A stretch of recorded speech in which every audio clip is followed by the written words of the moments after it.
I have two creatives here that I'm super excited to have here. Theo Roccancourt and Jean-Baptiste Graus. The long way from Paris coming to here. Theo is a Paris-based freelance creative technologist and visual artist who specialized in cutting-edge design, direction, and moving images. And Jean-Baptiste Graus is also based in Paris, creative director and image maker, originally from Stuttgart, so right around the corner. He crafts striking visuals across film, photography, CGI, and AI-generated images.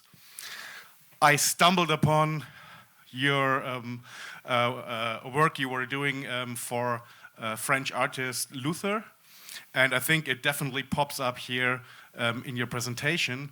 So to give it over to you, I'm super excited to have you here and give us a little bit of insight into how you work on the cutting edge between filmmaking and technology.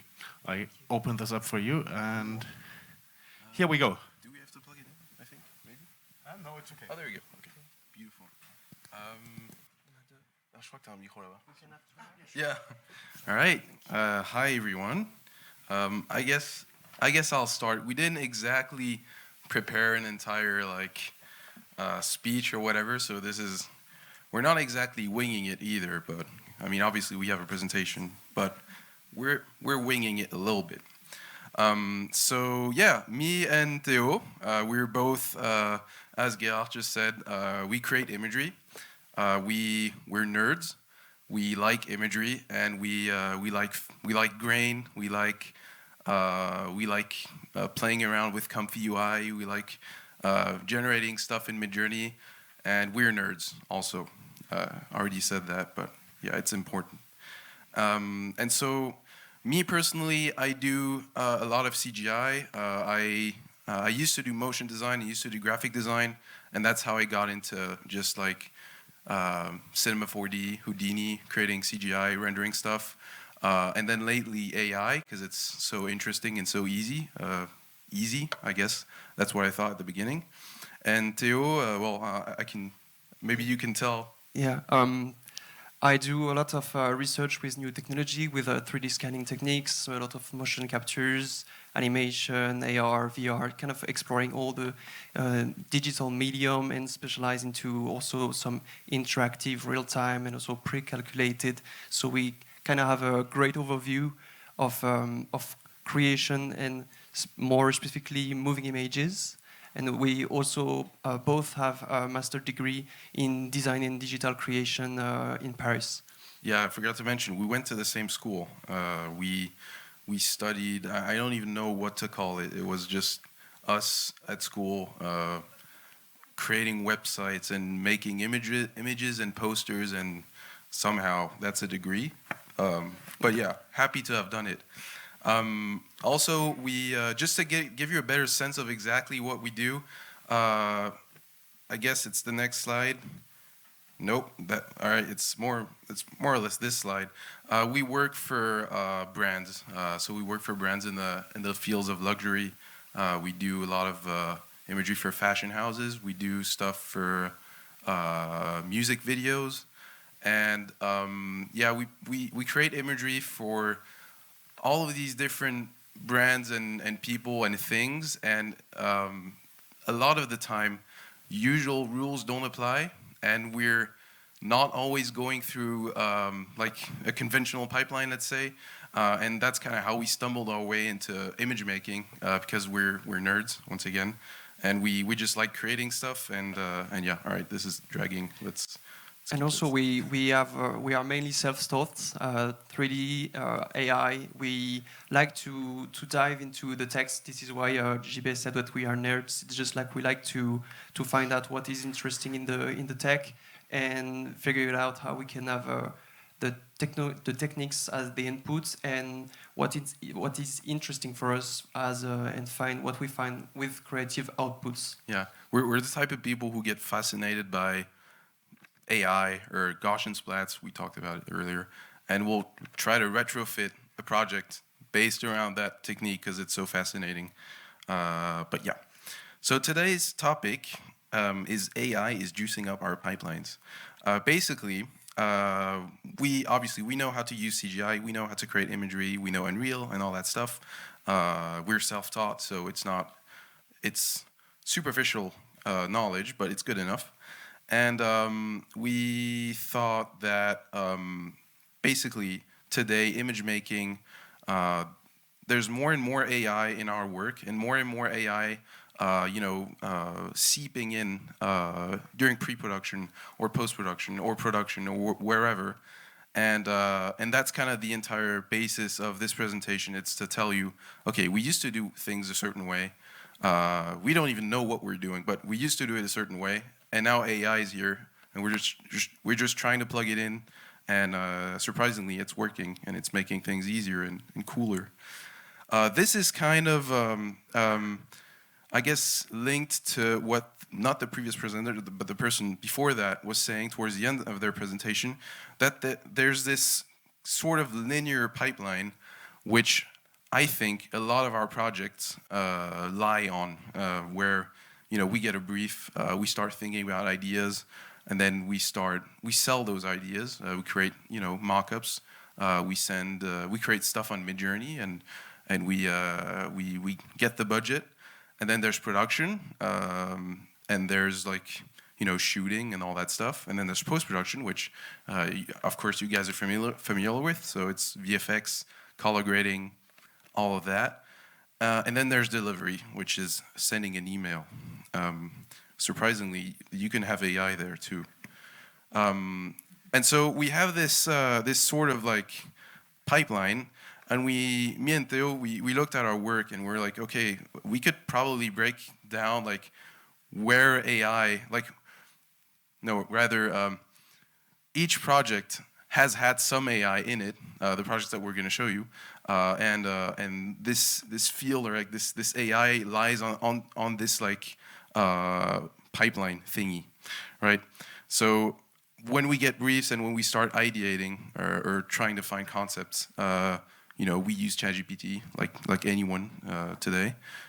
We create mood boards. We use websites like Cosmos and Pinterest, which are powered by AI and which will find references for you that kind of match the vibe that you're going for.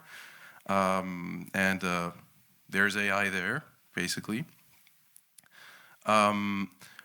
We do a lot of mock-ups, and we do a lot of quick previs renders and quick previs AI generations, just to make sure that we're aligned with the client or make sure that we're aligned with whoever we're working with.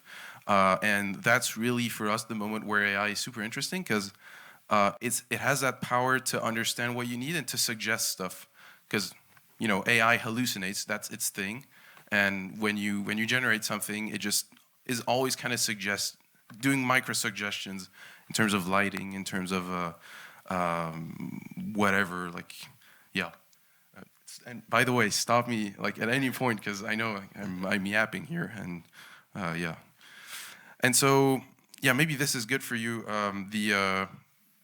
When you start having an idea and when you've actually sold something to a client, you can continue using AI to kind of get precision and start clamping down on creatively what you're interested in.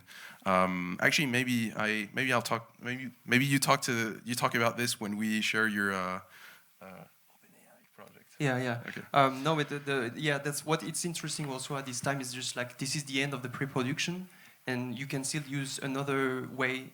You can use AI in another way just to get a little bit more precise, and that's bring us also to the actual production tools, like we know different services like now generative AI for video, and then you can you have also images, video, and you can make some magnifications, and but there are new also very complicated techniques. And it's not very at the state of the arts of I would say, the classic production close to cinema. I guess for us, so once again, when we did this presentation, we're like, okay, there's this pipeline with projects. Where do we use AI? And we kind of figured that, okay, towards the beginning of the project, AI is really cool, at least in our experience.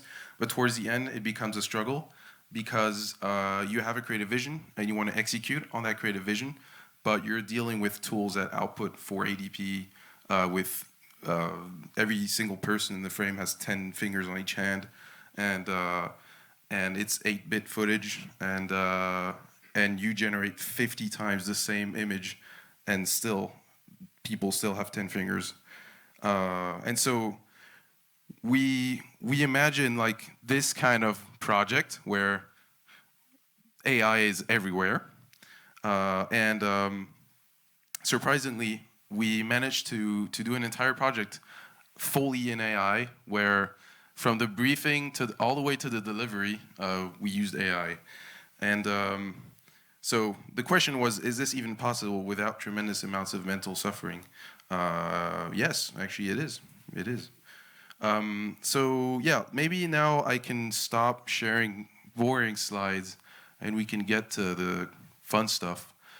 So I'm just going to go through some of the work that we did with Theo, each time kind of specifying where AI is and all of that, and that will culminate in the work that Gerard was talking about earlier. So this is your thing. Yeah. Take it away. So for this very specific project, and this is like one of the most recent opportunity I have to work, I had the chance to work on the last OpenAI ad for the Super Bowl for the ChatGPT, the Intelligence Age video. So here was super interesting, as you can see just before, because AI was used, most of it, like in the very early stage of the project. And it was more like the relation of once we have the storyboard, the very early storyboard, trying to figure it out because it's an animation video, and they wanted to see how we can iterate with new tools, and more specifically Sora, that is like their generative video tools, just to imagine and see how far we can go, and if it can give some ideas for the animation then to try later. No, I was gonna say, so it was very much like exploratory, not used in the final video that you'll see, exactly. But still, nevertheless, like an important way of working. It's an interesting way of working.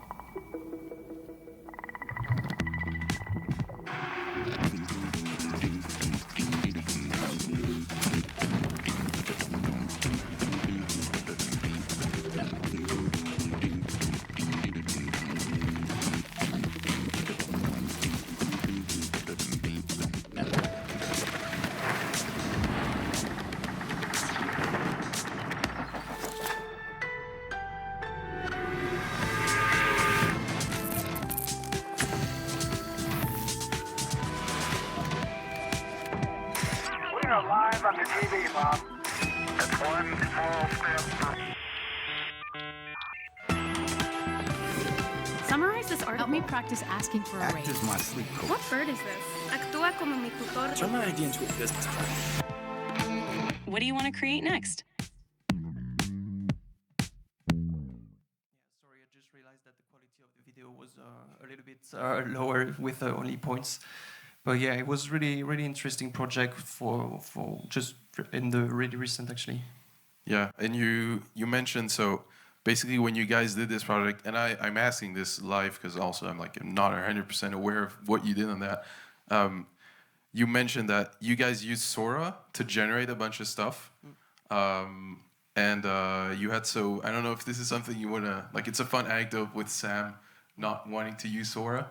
Oh yeah, because they wanted to use Sora, and now Sora was like last year one of the main brain explosion about like the possibility about AI videos, but it was also not released just before the American election because it was too sensitive, I think, and now today and with since that moment there have been a real evolution and diversity of new services that allow to make new generation that are at some points the same quality level of Sora.